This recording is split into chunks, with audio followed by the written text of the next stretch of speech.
9월 첫째 주일입니다. 우리 교회 소식을 간단히 전하겠습니다. 9월 13일 화요일부터 매주 화목 리치움으로 새벽 기도회를 시작합니다.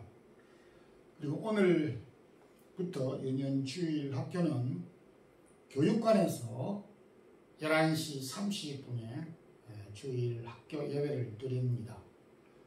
그리고 9월 18일 셋째 주일부터 10시 15분에 우리 일부 예배를 시작하고 또 11시 30분에 2부 예배를 드리도록 하겠습니다.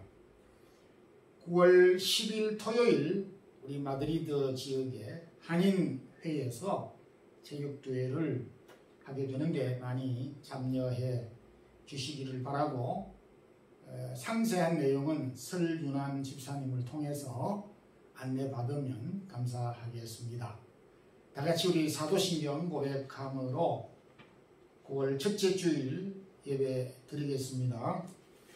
전능하사 천지를 만드신 하나님 아버지를 내가 미사오며 그 외아들 우리 주 예수 그리스도를 미사오니, 이는 성령으로 잉태하사 동정녀 마리아에게 나시고 본디오 빌라도에게 고난을 받으사 십자가에 못 박혀 죽으시고 장사한 지 사흘 만에 죽은 자 가운데서 다시 살아나시며 하늘에 오르사 전능하신 하나님 우편에 앉아 계시다가 저리로서 산자와 죽은 자를 심판하러 오시리라.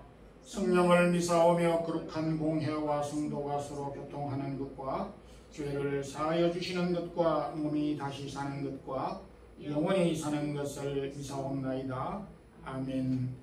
찬양과 경배를 주께 드립니다.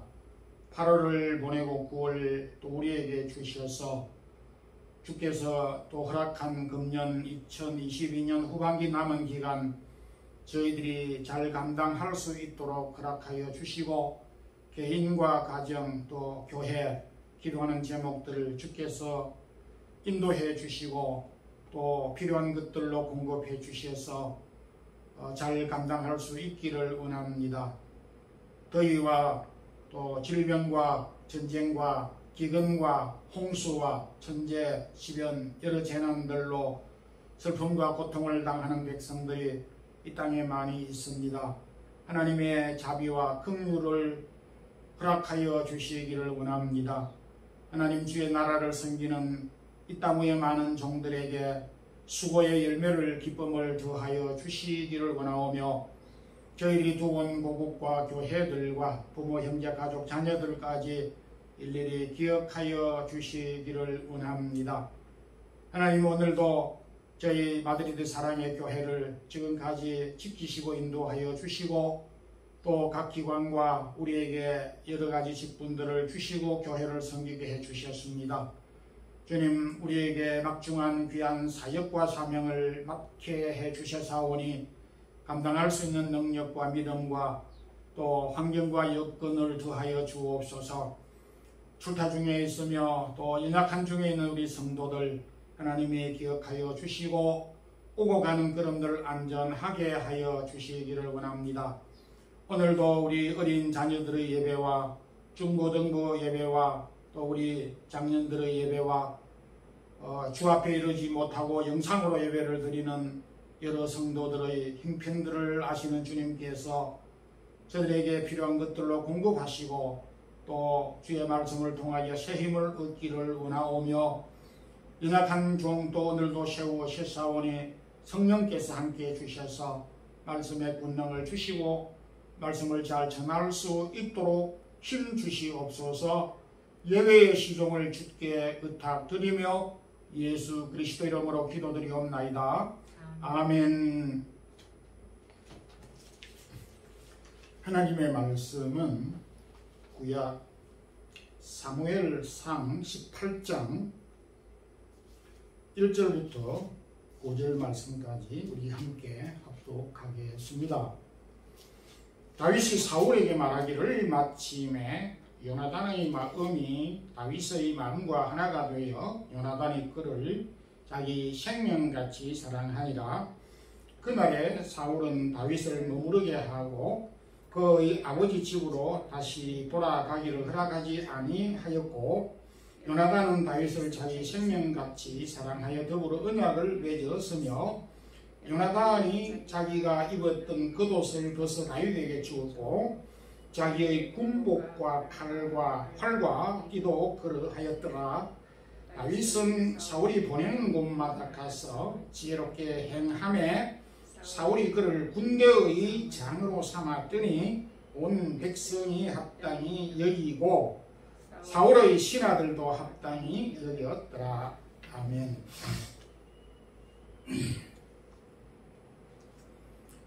사무엘상 17장은 무명인, 그야말로 세상에 이름이 드러나지 않았던 다윗이 이스라엘과 블레셋 전쟁을 만나게 되므로 골리앗을 죽이는 그런 기사를 담고 있으며, 사무엘상 18장에는 그런 무명의 다윗이 골리앗을 죽임으로 인하여서 높은 자리에 이르게 되는 내용을 기록하고 있으며, 그리고 19장 이후에는 다윗이 군대의 장관이 되어 아주 높은 자리에 앉았으나 일시에 다시금 추락하는 자리로 떨어지게 되는 내용을 19장 이후에 기록하고 있습니다. 오늘은 다윗의 짧은 이 여정을 통해서 무명의 자리, 높은 자리, 그리고 추락의 자리라고 하는 제목의 말씀으로 함께 은혜를 나누고자 합니다. 먼저 무명의 자리에 있을 때에 특별히 기억해야 할 부분은 책임을 다하는 일인 것입니다.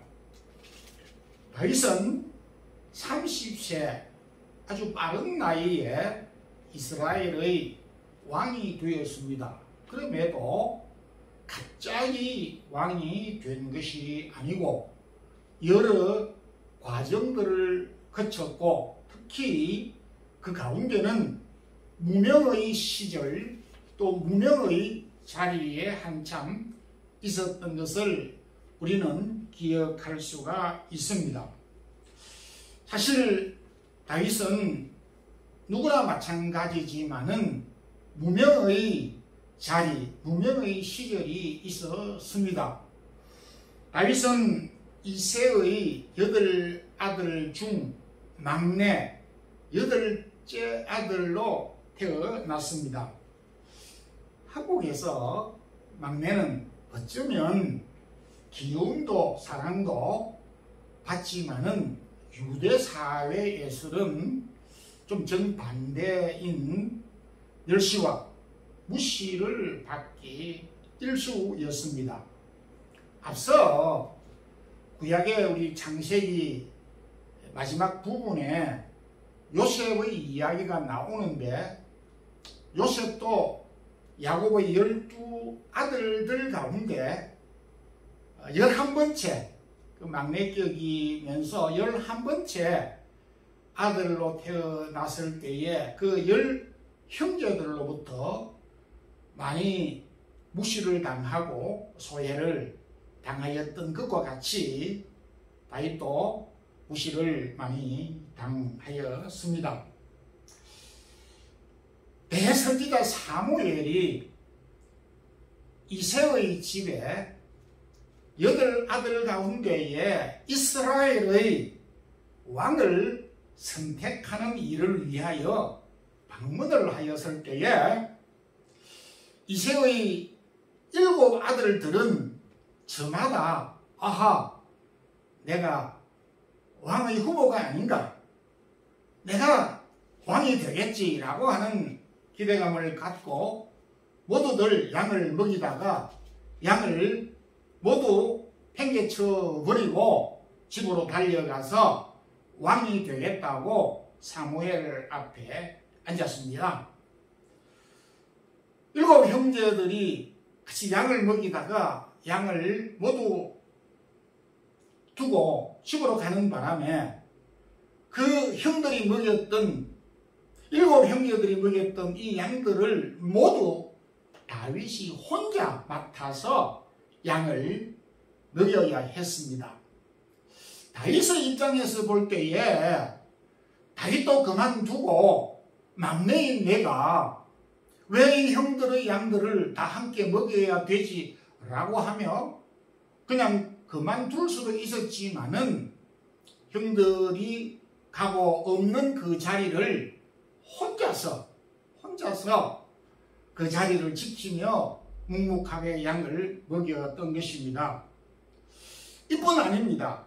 사무엘상 17장 34절 5절에서 다윗이 한 말이지만은 주의 종이 아버지의 양을 먹일 때에 사자나 곰이 와서 양떼에서 새끼를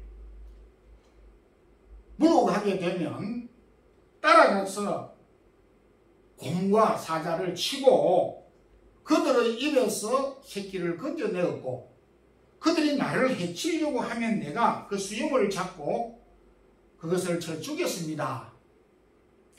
이렇게 하였습니다.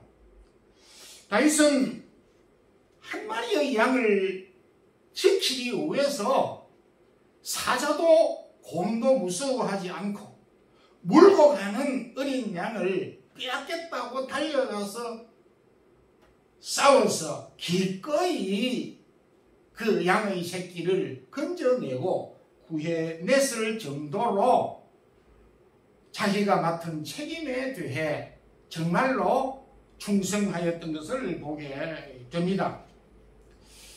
하나님은 참 적은 일이라고 생각하는 한 마리의 양을 끝까지 지키겠다고 목숨까지 아까워하지 않았던 이 다윗, 자신의 선 자리를 왕의 후보의 자리보다 더 소중하게 생각했던 이 다윗, 그의 마음을 하나님이 모를 리가 있었겠습니까? 그래서 사도행전 13장 22절에 내가 이새의 아들 다윗을 만나니 내 마음에 합한 사람이라 내 뜻을 다 이루게 함이니라, 이루게 하리라, 이렇게 말씀하였습니다. 무명의 자리에 있을 때 아버지도 별로 관심이 없었고 7 형제는 말할 것도 없이 무시하고 너는 아예 왕의 후보 자격이 없어, 너한테까지 해당 사항이 아니야 할 정도로 무시를 받고 내팽개쳐 있는 그 자리에서 소외감을 받을 수도 있었지만은 그는 자기 목뿐만 아니라 그 형제들이 내팽개치고 간 그 양까지 먹이고 또 평소에도 한 마리 양을 지키기 위해서 책임을 다했던 모습을 우리가 볼 수가 있습니다. 그러한 적은 일에 끝까지 자기 선자리에서 최선을 충성을 다한 다윗에게 하나님은 훗날 이스라엘의 모든 백성들을 그에게 맡기셨다는 것입니다. 양들을 맡겼는데 양들을 한 마리까지 책임지겠다고 하는 자기 선자리에서 최선을 책임을 다했던 다윗에게 하나님은 아하, 이 정도이면은 내 백성 이스라엘을 맡겨도 충분하겠구나 라고 생각을 하며 다윗에게 모든 이스라엘 유다 백성들을 몽땅 다 맡겼습니다. 어쩌면 당연한 일이라고 생각이 되지만 무명의 시절에 책임을 다한 다윗이 훗날에 왕이 되었던 이유를 충분히 이해할 수가 있습니다. 여러분, 사람에게는 누구나가 무명의 시절이 있고 또 있기 마련입니다. 우리가 살고 있는 이 스페인에 참 이 스페인은 축구의 나라라고 할 만큼 축구 클럽이 아주 많습니다. 가끔 제가 축구 이야기를 하지만은 축구를 위한 이야기가 아니라 오늘 이 말씀과 더불어서 우리에게 많은 교훈을 주고 있기 때문에 이런 실제적인 이야기를 드리는 것입니다. 스페인 최고의 선수 1부 리가는 20개 팀으로 구성이 되어서 한 시즌에 38경기를 합니다. 1부 선수가 되는 것은 영광이고 아무나 될 수 없는 아주 그야말로 축구의 능력이 있는 자들입니다. 2부 리그도 또 두 그룹으로 나누는데 2부 리그를 세군다 리가 A를 나눕니다. 세군다 리가 A팀은 그야말로 우리가 2부라고 말하는 2부인데 세군다 A팀은 22개 팀이 이렇게 경기를 치르는데 세군다 팀 3팀이 시즌 끝에 3팀이 다시 세군다 프리메라 리가로 이제 진출을 하게 됩니다. 그리고 세군다에도 또 2개 그룹이 있는데 세군다 B 팀은 무려 100개 팀이 넘습니다. 아주 많은 팀들이 또 B에서 A를 향하여서 올라가기 위해 열심히 뛰고 있습니다. 그리고 테르세라 3부 팀은 363개 팀이 존재하고 그리고 5부에 해당하는 레지오날레스는 수백 개의 팀이 존재하고 있습니다. 거의 5부가 마지막이라고 볼 수 있고 그 아래 팀들도 많이 있지만은 5부에 뛰고 있는 이 선수들을 우리가 생각할 때 아마 무명의 시절이 아닌가 이렇게 생각이 됩니다. 그도 그럴 게 형편에 따라서 선수에 따라서 다소 차이가 있지만은 제가 이렇게 살펴보니까 오버리그에 뛰는 선수들의 급료가 얼마나 되느냐 그 사람에 따라 다 다르지만은 급료를 못 받는 사람이 있고 한 달에 100유로 받는 사람도 있고 200유로 받는 사람도 있고 좀 많아 봐야 500유로 정도를 이렇게 받는데 그들이 급료를 받겠다고 축구를 하고 또 그 팀에 들어간 것은 아니라고 생각이 됩니다. 비록 지금은 급료가 적고 없는 그것이 문제가 아니라 이 무명의 시절을 거쳐서 마른 땀과 눈물을 삼키면서 훈련에 임하여서 그 다음 4부로 그 다음 3부로 2부로 프리메라 리가로 승진하는 이런 기대감과 또 열망을 가지고 그들이 무명의 시절을 감수하고 있지 않는가 이렇게 생각이 되는 것입니다. 오버리그 대부분의 선수들은 지금 개별적으로 다르지만은 취미적으로 공을 차는 사람도 있지만은 지금 무명의 시절을 보내고 있다 그런 생각이 들기도 합니다. 성도 여러분, 여러분들이 과거 무명의 시절이 있었습니까? 아니면 지금 무명의 시절을 보내고 있는 중에 있습니까? 가까운 이웃과 가족과 친구들이 여러분들의 하는 일에 대해 관심을 갖지 않을 수도 있습니다.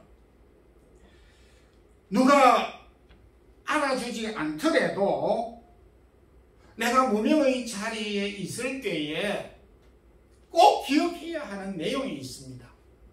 누가 알아주지 않는 이 무명의 시절에 가장 소중한 것은 내가 그 있는 그 자리에서 내가 해야 되는 그 일에 대한 책임을 다하는 것입니다. 다윗이 그러하였듯이 내가 그 자리가 어디이든지 그것이 회사이든지 가정이든지 개인 사업이든지 믿음의 생활이든지 간에 내가 머물고 있는 그 무명의 자리에서 내가 가장 명심해야 되는 부분은 내가 맡은 그 일에 대하여서 최선과 책임을 다하는 것입니다. 여러분, 우리가 알다시피 지금 이 시대는 어떤 특징을 가지고 있습니까? 이 시대는 무한한 책임을 요구하는 시대에 저와 여러분이 살고 있습니다. 오늘날 가정이나 개인이나 또 직장이나 사회, 단체, 공동체 막론하고 책임을 질 줄 아는 사람에 대하여서 위대한 평가를 합니다. 무한한 권한을 가지고 있으면서 책임을 지지 않는 사람은 공동체가 요구치를 않는 시대에 우리가 살고 있습니다. 책임감을 갖고 있는 사람, 책임지는 사람을 지금 찾고 있는 것입니다. 눈을 어찌든 부릅뜨고 자기 맡은 일에 대하여서 공동체까지 책임을 지려고 강한 책임의식을 가지고 있는 사람을 스카우트하려고 찾고 있는 중에 있다라는 것입니다. 그러므로 오늘도 우리가 무명의 시절에 우리에게 맡겨진 이 책임을 선자리에서 잘 감당해야 될 필요가 있고, 또 무명의 자리에 있다면 낙심하지 말고 우리가 책임을 잘 감당하는 이 일에 최선을 다하는 성도들이 되기를 소망합니다. 아멘.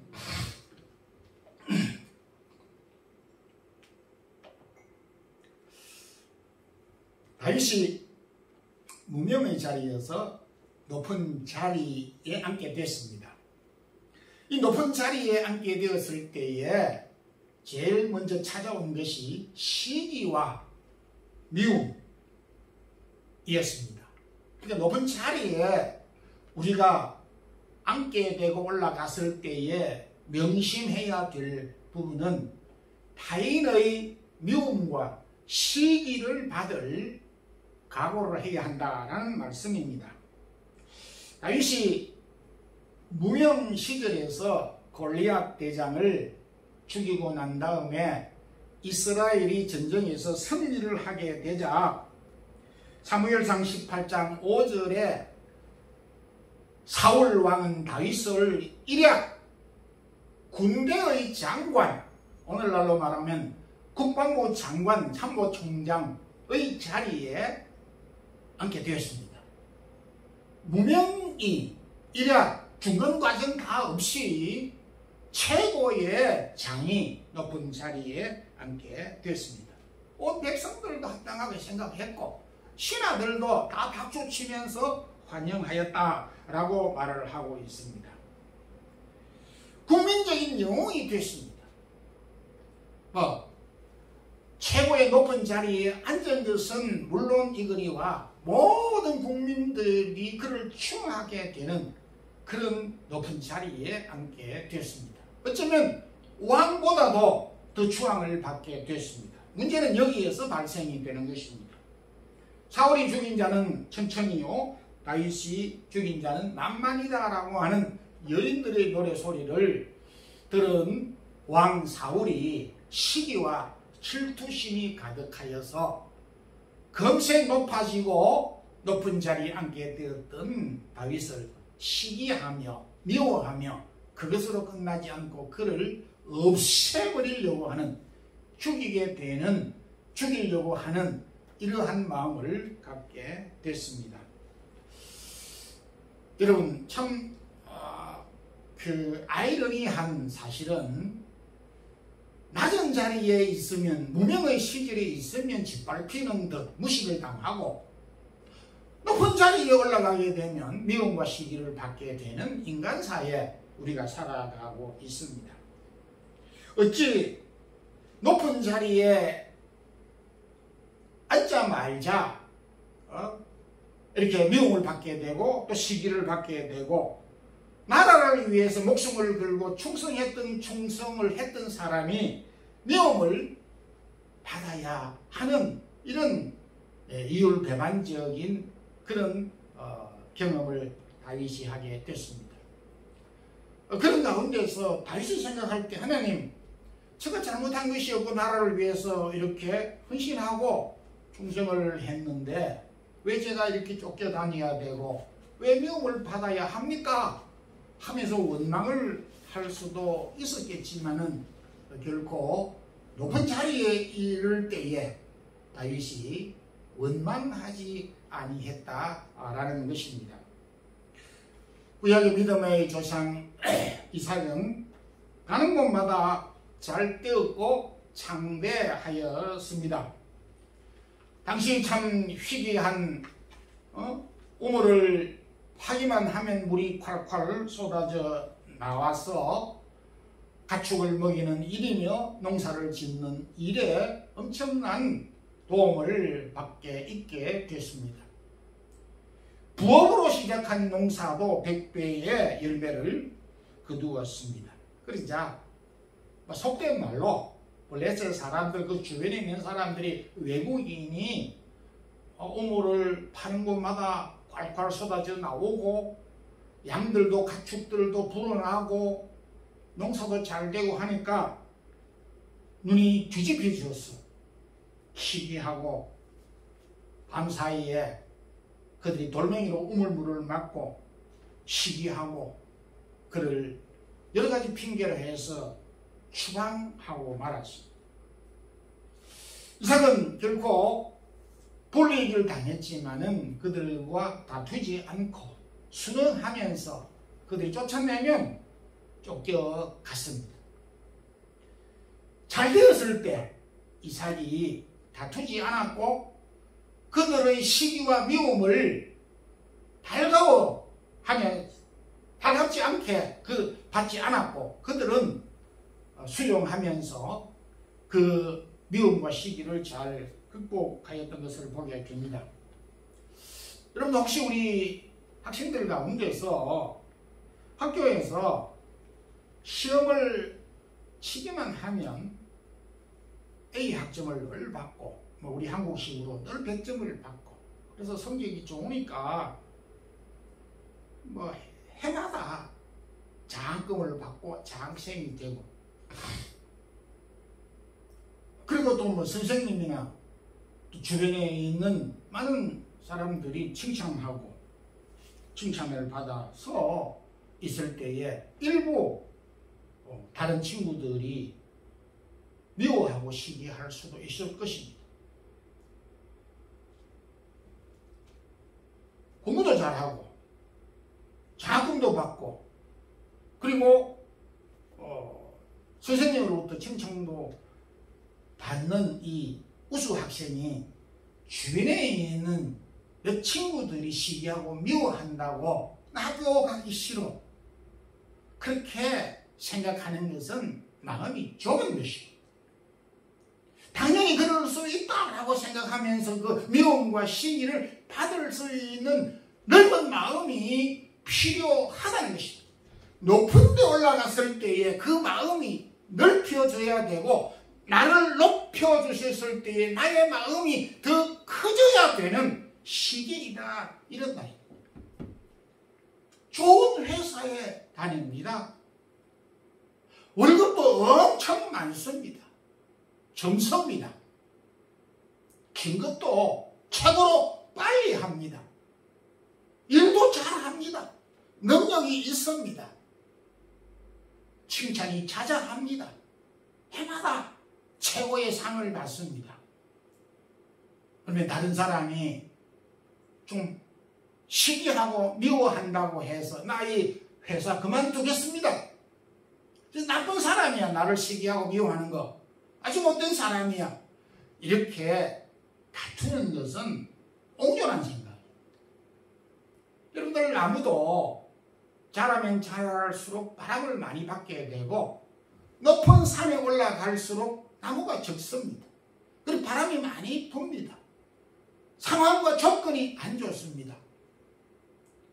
내가 자살되고 내가 높은 자리에 올라갔을 때에 미움과 시기를 받기 싫어 라고 하는 말은 나는 애시당초 높은 자리에 올라가기 싫어 라고 하는 말과 같은 말이 되는 것입니다. 여러분들, 하나님이 우리가 무명의 시기에 있을 때 때론 하나님이 우리를 높여주셔서 높은 자리에 이르게 될 때가 있습니다. 그럴 때에 우리는 어떻게 해야 되겠습니까? 주변의 부정적인 미움과 시기를 받을 수 있는 용기가 필요하고 그들을 수용할 수 있는 넓은 마음이 필요한 것입니다. 내가 커져야 된다라는 것입니다.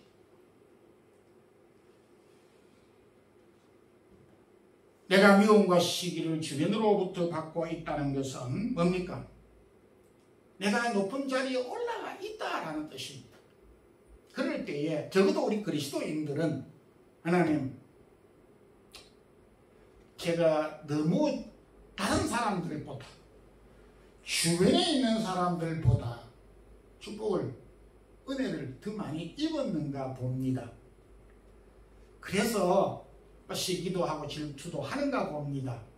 하나님, 나에게뿐만 아니라 저들에게도 저와 동일하게 축복하여 주시고 창대케 해 주시옵소서. 이런 넓은 마음을 가져야 하는데, 내가 높은 자리에 올라가 있는데 나를 비방하고 저랑하고 못 살겠다라고 이렇게 머리 아프게 생각을 해서는 안 된다라는 것입니다. 지혜자, 전도자는 전도서 4장 4절에 우리에게 영명하고 합당한 말을 하였습니다. 사람이 모든 수고와 모든 재주로 말미암아 이웃에게 시기를 받느니라.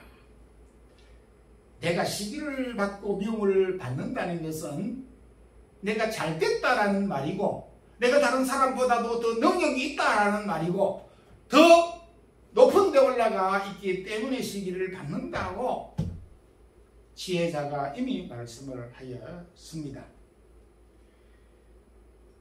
성도 여러분, 미움과 시기 싫다고 높은 자리에 올라가기 싫다는 말은 말이 아닙니다. 높은 자리에 올라가 있을 때 미움과 시기 수용할 수 있는 넓은 마음을 가지고 또 이 미움과 시기를 잘 극복하는 그런 성도들이 되기를 바랍니다. 아멘. 마지막 세 번째로 다윗이 추락의 자리에 있었습니다. 추락의 자리에 있을 때에 문제의 해답을 찾게 됐습니다. 아주 높은 자리에 올랐던 다윗은 금세 추락의 자리에 떨어지고 말았습니다. 군대 장관에서 첩보장으로 강등이 됐습니다. 그의 추락은 계급의 강등에서만 끝난 것이 아니고, 그는 주변에 있는 사람들이 그를 다 도와줄 수가 없었습니다. 다윗을 도와주는 사람이 한 사람도 없었습니다. 제사장마저도 내가 너를 도와줄 수 없다라고 안타까워했습니다. 그리고 그에게는 한 끼 먹을 양식, 3일 동안 굶었는데 먹을 양식을 구하지 못하고 굶고 있는 그런 상태에서 쫓김을 당하고 있었습니다. 갈 데가 없었습니다. 외국으로 피난을 가기도 하였습니다. 그런데 결국은 그가 마지막으로 선택한 곳이 아무 사람이 살지 않는 굴, 성경에는 그 굴을 아둘람 굴이다 이렇게 말을 하고 있습니다. 다윗이 추락했는데 아무 사람이 없는 동굴 속에 추락을 했습니다. 그에는 사람도 없고 도와주는 사람도 없고 먹을 양식도 없고 그런 곳에 추락하였습니다. 그런데 그곳에서 다윗은 상당히 오랜 기간을 보내면서 그는 그곳에서 무엇을 했느냐? 아둘람 굴에 있을 때에 여러 편의 기도 시를 썼는데 그것이 시편에 기록이 되어져 있습니다. 시편 18편, 34편, 57편, 142편 등이 바로 다윗이 추락의 자리에 아둘람 굴에 있을 때에 쓴 시입니다. 대표적으로 시편 18편 1절에 그 굴에서 썼을 때 쓴 그 시가 뭐냐 하니까 시편 18편 1절 2절에 보게 되면은 나의 힘이신 여호와여 내가 주를 사랑하나이다. 여호와는 나의 반석이시요 나의 요새시요 피할 나의 바위시요 나의 방패시요 라고 고백하였습니다. 어찌 이런 노래가 이런 신앙의 고백이 나올 수가 있었겠습니까? 아무것도 없는 고립된 그런 추락의 더 이상 떨어질 곳이 없는 나락으로 떨어져 있는 가장 낮은 추락의 자리에서 내가 주를 사랑하나이다. 나의 힘이 되신 여호와여 여호와는 나의 반석이시요 요새시요 피할 바위가 되시고 나의 방패가 되신다. 한마디로 말하면 이 시편 18편 1절 2절에 있는 말씀은 다윗이 가장 추락의 자리에 가장 낮은 자리에 있을 때 하나님을 확실하게 만났다. 하나님의 능력을 확실하게 몸으로 체험할 수 있었다라는 것입니다. 아마 하나님이 그를 추락의 자리로 떨어뜨리게 하신 것은 바로 이 고백을 하기 위함이 아닌가 그런 생각이 들 정도인 것입니다. 그는 더 이상 떨어질 수 없는 추락 나락의 자리에서 여호와가 나를 사랑하신다. 여호와가 나의 힘이 되시고 방패가 되시고 피할 바위가 되신다. 나의 반석이 되신다라고 고백할 수 있었습니다. 그는 높은 자리에 있을 때 이런 고백 못했습니다. 성도 여러분, 여러분들이 혹 떨어진 추락의 자리에 있습니까? 떨어진 추락의 자리에 있을 때 우리가 낙심하고 원망하고 우리가 이제는 희망이 없다 이렇게 할 것이 아니라 그 추락의 그 머문 자리에서 하나님이 나의 능력이 되시고 나의 원천이 되시고 나의 힘이 되신다는 사실을 붙잡고 발견하는 시기다 라는 것입니다. 기분이 중요한 것입니다. 그리고 여기 16절에 온 이스라엘과 유다가 다윗을 사랑하니라. 그래서 아둘람 굴에 많은 사람들이 다윗을 찾아왔습니다. 그는 가장 낮은 자리에 있을 때에 백성들을 알게 되었고 백성들의 마음을 알게 되었습니다. 훗날 왕이 되었을 때에 이것이 얼마나 도움이 됐겠습니까? 왕이 되기 위하여 갖추어야 하는 덕목이 이보다 더 소중한 것이 어디에 있습니까? 하나님과 백성의 마음을 하나님의 능력과 백성의 위대함을 깨달은 이 힘이 그 무엇과 바꿀 수 있는 힘이 됐습니까?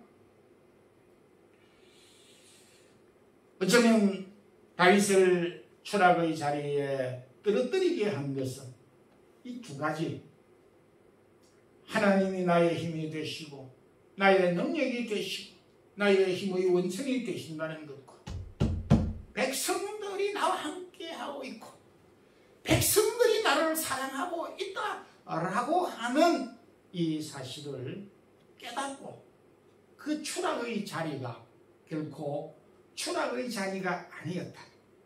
성도 여러분, 추락의 자리는 떨어진 가장 낮은 자리입니까? No! 아닙니다. 추락의 자리는 낮은 자리가 아니고, 추락의 자리는 실패의 자리가 아니고, 추락의 자리는 떨어진 자리, 올라올 수 없는 흉창이 아니란 말입니다. 거기에서 가장 위대한 것을 발견하는 장소가 추락의 자리인 것입니다. 예수님은 하나님이시겠지만은 가장 낮은 말구유에서 나셨습니다. 왜 그렇게 했을까요?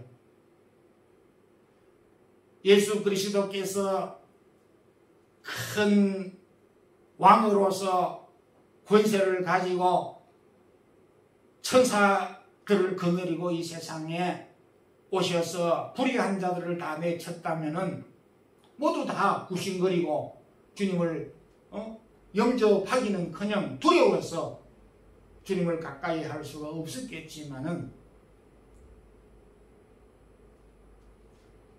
세리와 죄인들, 범죄하여 얻어갈 데가 없는 자들, 가난하고 병든 자들이 나아가기 쉽도록 말구유에 누구나가 찾아갈 수 있도록 예수님께서 말구유에 빛이 난 자리에 오셨고 사람으로 오신 것입니다.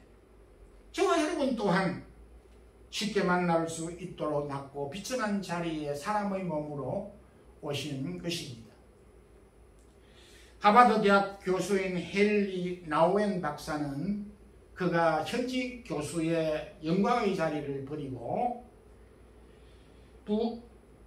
지체 부자유한 그런 시설에 들어가서 헛된 일을 하고 그들의 몸과 그들의 신체를 수발하면서 헌신과 봉사의 삶을 살면서 그가 이런 고백을 하였습니다.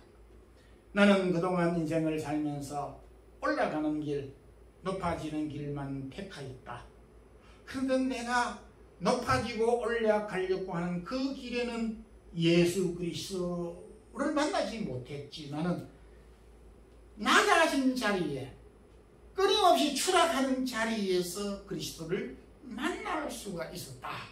이런 신앙 간증을 하였습니다. 성도 여러분, 결론적으로 말씀을 맺겠습니다. 여러분들 무명의 자리입니까? 무명의 자리는 우리가 책임을 감당하는, 내가 선 자리에 책임을 감당하는 자리라고 하는 것을 알아야 됩니다. 여러분들이 높아진 자리에 있습니까?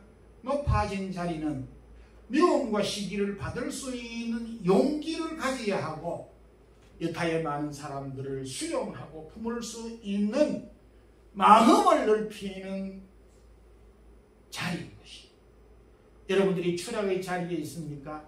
추락의 자리는 인생의 문제를 해답을 찾는 자리이고 거기에서 가장 위대한 하나님을 발견하는, 사람을 발견하는 그런 위대한 자리라는 사실을 기억하고 우리가 쓴 자리가 비록 무명의 자리, 높은 자리, 추락의 자리일지라도 그 자리에서 책임을 다하고 마음을 넓히고 고민하는 많은 문제들에 대하여 참된 해답을, 하나님을 만나는 그런 자리가 되기를 주님의 이름으로 축원합니다. 아멘. 하나님 아버지 감사합니다. 9월 첫째 주일 오늘 저희들에게 또 주 앞에 경배드리게 하여 주시고 오늘 다윗의 삶을 통하여서 무명의 자리, 높은 자리, 추락의 자리에 우리도 이룰 때가 있음을 우리가 경험하였습니다. 어쩌면 우리가 무명의 자리에 있을 수도, 높은 자리에 있을 수도, 추락의 자리에 있을 수도 있지만은 그 자리가 어떤 자리이든지 낭망하지 아니하고 책임을 다하고 여러 가지 시기와 미움을 극복하고 마음을 넓히고 이웃을 수용하는 그런 마음과 그리고 가장 중요한 하나님을 만나는 자리가 되게 해 주시기를 원합니다.